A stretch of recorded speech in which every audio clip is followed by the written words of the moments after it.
After the last Beyond update in Elite Dangerous, we started noticing some interesting things forming in the deep, dark void. Namely, the mini nebula-looking Lagrange clouds, and within them, even more weirder formations of both inorganic and organic origin. After seeing these things both in pictures and videos of my fellow creators, I thought it'd be a cool idea to give you, my viewers, a glimpse of what you can find in the void.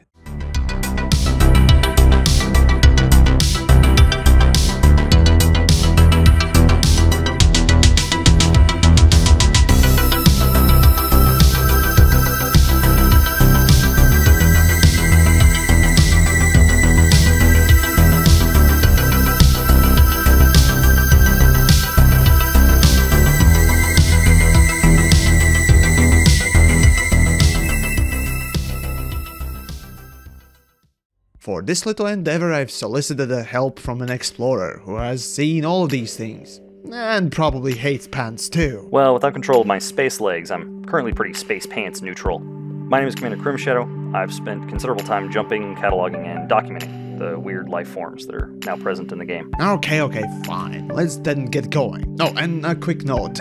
We'll be just going over these things quickly, so if you want an in-depth look, well, Crim here actually has a plethora of videos to take a look at about these very things. Anyways, we'll then start with the simplest things, the Lagrange clouds. These are essentially miniature nebulae, and frankly, a genius addition to the vast, empty place that Elite calls its galaxy. While nebulae are really cool to visit, they are massive and often not that interesting to look at from specific angles. So when developers introduced these miniature versions, the space phenomenon hunting, or just visiting, became so much more interesting. I agree. I think it was a great addition for explorers out there. Not only are they a great break from the black when you're on a long trip, but visiting a specific Lagrange cloud or biological is a great way to set a goal for your exploration trip. So first, where to find these clouds? Well, you can find them in every nebula out there as far as I'm aware, though which type and what you'll get without previous knowledge will be a mystery. So while you certainly find Lagrange clouds in nebula, there are plenty of them to be found outside of nebula areas. It should also be noted that as you make your way towards the rim of the galaxy, you're a lot more likely to only get proto-Lagrange clouds, which have no coloration. In general, there are a few different colored clouds, and each one has a lightning storm variant too. So if you ever visit one of those, pack a shield. Still, they are pretty cool to fly through nonetheless. Oh, and of course, within those clouds, you will find some unique things. More commonly, you'll see the inorganic metallic crystal things here, and the space deer droppings here and here, so enjoy! In addition to the metallic crystals and the mineral spheres, you've got a few other immovable organic structures. First up is the ice crystals, the only immovable organic that we know of that has a trait. If you get close to these with your ship will vent heat pretty quickly. Then you've got the silicate crystals, which are basically giant space rock candy, and they come in a variety of colors. Then the calcite plates, which probably have the widest range of shapes and designs, but like all the rest of the immovables, they don't really do anything other than look pretty and give the Lagrange clouds some anchoring life. Now then, I did mention some organics too, didn't I? Yes, humans are not the only living things in the deep dark space. Though thanks to these, we already know that. Still, one of the first few discoveries of alien-ish looking things that many players showcased were these, the so-called pods. Now, when I first looked at these and later visited, it was quite strange to me that at least peduncle pods, well, you know, this thing, had similar texture to one other alien thing that we know quite well.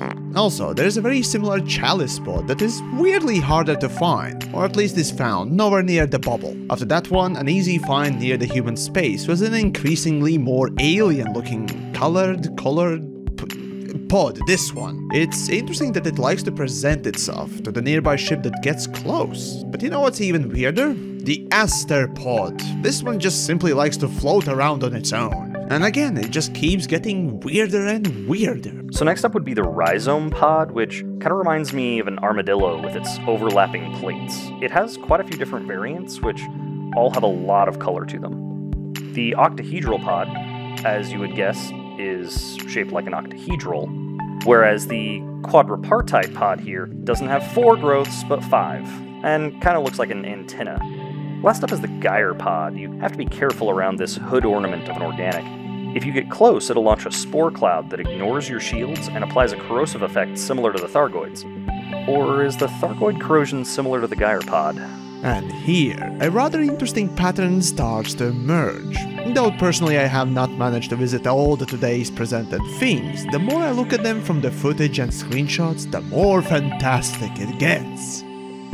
First off, we'll look at the smaller mollusks. The bell, Taurus, and gourd mollusks are all rather similar, simply with slightly different shapes. In the case of the Taurus, an extra set of stalks. Next, the bullet and squid mollusks, basically just stretched out versions of the earlier set. Still very small and basically just a longer shape with colored stalks at the end. I'm hoping we can eventually gather these guys. I'd love to have a little mollusk pet in my cockpit. Now we get into the larger and arguably more interesting mollusks. The umbrella and parasol mollusks both like to point their large, mushroom-like caps at the nearest star.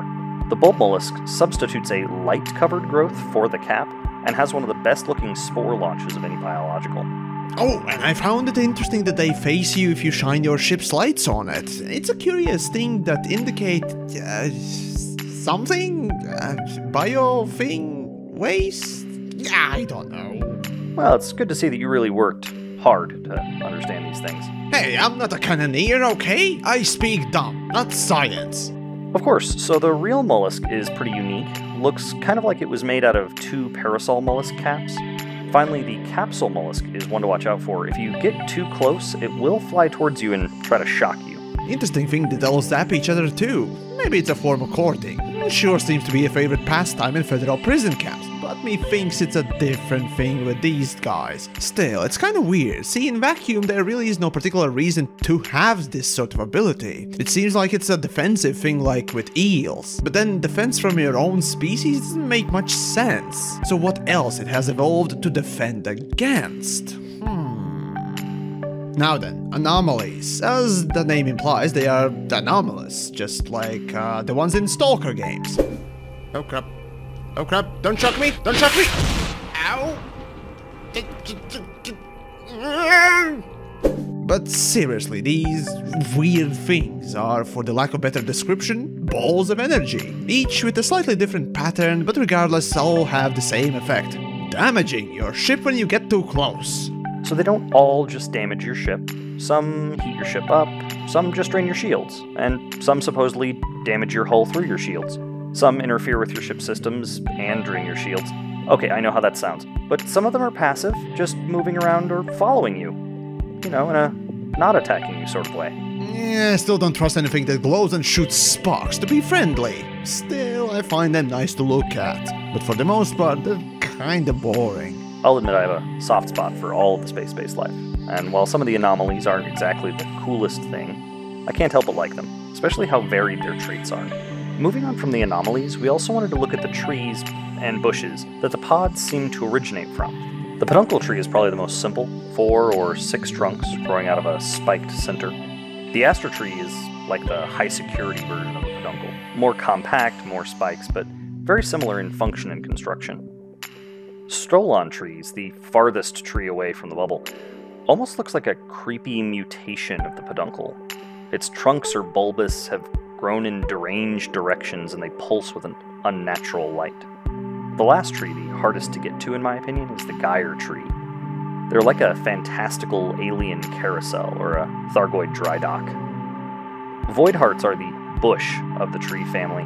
They're a twisted knot of vines, spikes, and octahedral pods. Oh, and here we see the main reason I chose to create this compilation. These amazing looking things. Things that at first just hinted at the connection with the Thargoids. Here are almost one-to-one. At first the pods that had similar texture with the Thargoids, and as more and more things got found out, the more evident it was. They are the proto-Thargoids. Well, at least that's what I think. Even if they're not, and it's just a coincidence. They're amazing looking. Nothing like anything we know in the world of Elite. These are so fantastical, and I gotta applaud the artists who placed them and designed them. If you ever got the time, go visit one or all of them. It's well worth your time. Well, I'd like to say thanks for letting me come on here and give a primer on organics. They're some of my favorite things in the game, even though they do require some significant jumping. Like Yamik said at the beginning, I'm about halfway through my Codex series, which is made up of short videos dedicated to looking at each of the individual space-based biologicals in depth. If you're interested in what you saw here, there's a link below in the comments. Indeed. Overall, it's really interesting to learn what each of these unique things do in this not-so-empty void. And I gotta say, this is one of the more engaging, let's just call it a story that happened in Elite, even when there's no writing, which is actually kind of the best story. You know, show, don't tell. So, I wonder, what else is there to be seen and shown?